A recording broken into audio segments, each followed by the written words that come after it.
या अवसानं असं येतंय शेतकऱ्याला बळकट येते. तुमचं सगळ्यांचं प्रेम बघून अगं भैया नाद खोळाय 6 महिन्यातलं आहे. 6 महिन्यातलं जे पण काय आहे ना यूट्यूबचं सगळं ते 6 महिन्यातलं आहे. अजून एका वर्षात बांधावाचा शेतकरी, गल्ली बोळातला शेतकरी हा शहरापर्यंत गेल्याशिवाय राहणार नाही. काय शेतकऱ्याचं बळीराजा तो नुसतं दाखवतोय म्हणजे नुसता बोलतोय म्हणजे तो नुसता बोलत नाही, तो कष्ट पण करतोय मेहनत पण करतोय. एकदा बघू दे सगळ्या जगाला. होऊन जाऊ द्या शेअर, मग शेअर करा, सबस्क्राईब करा.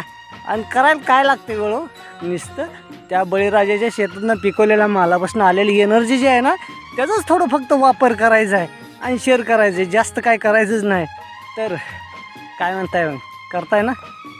बळीराजानं मोबाईल त्याचा दगडात धोंड्यात कशात अडचणीत अशा ठिकाणी ठेवून व्हिडिओ काढलेला आहे.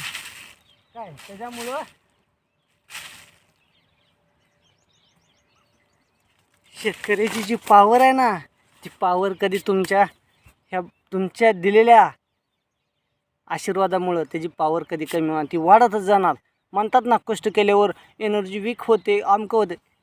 बळीराजाला अजून न्याट येतं का तर तुमच्या सगळ्यांची साथ आहे म्हणून. तर चला तर मग